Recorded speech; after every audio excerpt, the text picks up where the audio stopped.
Subscribe to our channel and press the bell icon and you would never miss an update from DreamShot. Hey friends, welcome once again to your channel DreamShot. जब भी हम लोग एक नया camera लेने के बारे में सोचते हैं, हमारे दिमाग में ये भी आता है कौन सा लेंस लें, और यूजुअली हम अपने आप को एक किट लेंस के साथ लिमिट नहीं करना चाहते हैं। हम चाहते हैं कि एक और लेंस हो 70-300, 55-250, 50 mm और बहुत कुछ।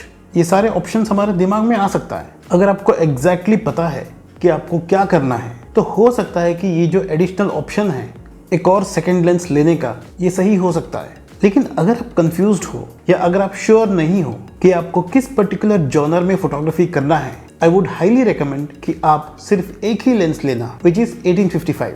हो सकता है कि सोनी में कुछ किट लेंस 1545 होता है, which is pretty similar, but इस वीडियो में I will be talking specifically about 1855। Let's start. एक ढंग का फोटोग्राफर बनने के लिए दो टाइप का इंफॉर्मेशन बहुत ज़रूरी है, क्या करना है और कैसे करना है। हमें बैकग्राउंड ब्लर चाहिए होता है, डायनामिक रेंज बहुत अच्छा होना चाहिए, ओवर एक्सपोज अंडर एक्सपोज नहीं होना चाहिए, कॉम्पोजिशन ठीक से होना चाहिए, शार्प होना चाहिए, आउट ऑफ फोकस नहीं होना चाहिए। इन सब चीज़ को हम कैसे क्रिएट करें, उस कैमरा के बारे में अच्छे से जान के, जिसमें हम लोग शुरू में ऑटोमेटिक मोड में रहेंगे, धीरे धीरे we come to manual mode.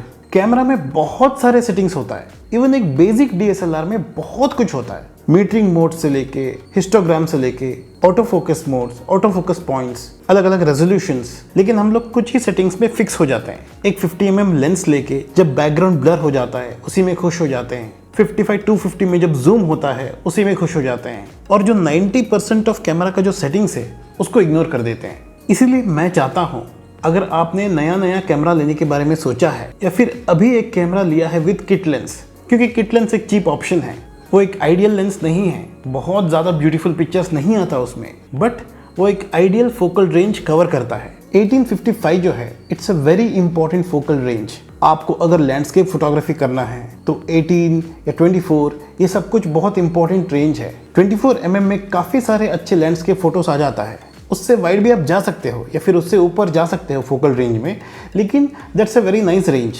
उससे अगर आप ऊपर जाओगे 35 mm में, वहाँ पे स्ट्रीट फोटोग्राफी या फिर कोई भी रैंडम फोटोज आप उस पर्टिकुलर फोकल रेंज में क्लिक कर सकते हैं। उसके ऊपर जब जाओगे 50 mm, वो एक पोर्ट्रेट रेंज है, आप उस चीज़ को भी यूज़ कर सकते हो। 50 mm में ऑब्जेक्ट से कितना दूर रहना चाहिए, 35 mm में ऑब्जेक्ट से कितना दूर रहना चाहिए, 24 mm में कैसे होता है, ये सब का आइडिया हमें आ जाता है। और 18 mm जो है वो काफ़ी वाइड है, इन मोस्ट केसेस वो आधा घर कवर कर देता है। इतना सब कुछ सोच के उस पर्टिकुलर रेंज का लेंस को किट लेंस बनाया है। If you are not sure कि आपको किस जॉनर में जाना है, 1 या 2 महीना कोई और लेंस नहीं लेके सिर्फ अपने कैमरा के ऊपर काम करो। आपके कैमरा के मेन्यू के हर एक सेक्शन को अच्छे से जानने की कोशिश करो। हो सकता है कि आपको जो लगता है कि आपका कैमरा नहीं करता है, सिर्फ एक हाई एंड कैमरा करता है, that might not be the case. हो सकता है कि बस आपको सेटिंग्स नहीं पता हो। सोनी का A7 III लेके काफ़ी महीने हो गए, लेकिन आज तक I cannot say that I know all the settings of Sony A7 III। I am still trying to explore. आप अगर 50 mm लेते हैं या फिर कोई भी वाइड अपर्चर लेंस लेते हो, ऑटोमेटिक सेटिंग में भी वाइड अपर्चर में अच्छा फोटोज आ जाता है। एक अच्छा फोटोग्राफर होने की ज़रूरत नहीं है।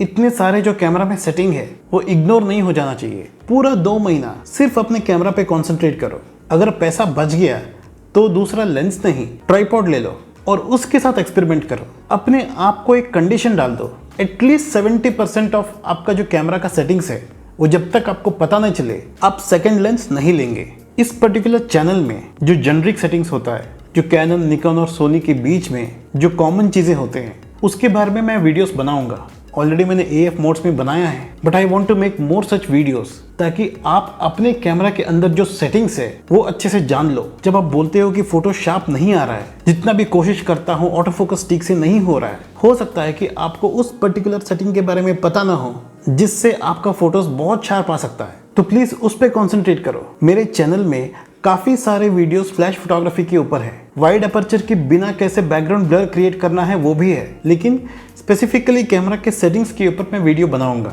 बहुत स्पेसिफिक मॉडल के ऊपर शायद नहीं होगा, लेकिन सारे मॉडल्स और सारे ब्रांड्स के यूजर्स को यूज़ हो उस तरीके से कुछ बनाऊंगा। तो एक है जो 1855 किट लेंस होता है, वो किट लेंस बन के काफ़ी कॉस्ट इफेक्टिव तरीके से आपके कैमरा के साथ आ जाता है। दूसरा, उसका फोकल रेंज काफ़ी यूजेबल फोकल रेंज है। अगर आपको पता भी नहीं है कि आपको किस जॉनर में फोटोग्राफी करने में इंटरेस्ट है। आप 1855 के साथ ही एक्सपेरिमेंट करो। जल्दबाजी में दूसरा लेंस लेने की जरूरत नहीं है अनलेस आपको पता है कि आपका जॉनर क्या है। 1855 बहुत ही यूजेबल फोकल रेंज है। सिर्फ एक दो वीडियो पहले मैंने दिखाया था कि कैसे किट लेंस के साथ हम लोग मैक्रो फोटोग्राफी भी कर सकते हैं। किट लेंस एक लर्निंग लेंस है, आपका फोटोग्राफी की फाउंडेशन को अच्छा बना सकता है। I'll very soon come up with more videos on menu and settings within the camera. Hopefully you liked this video.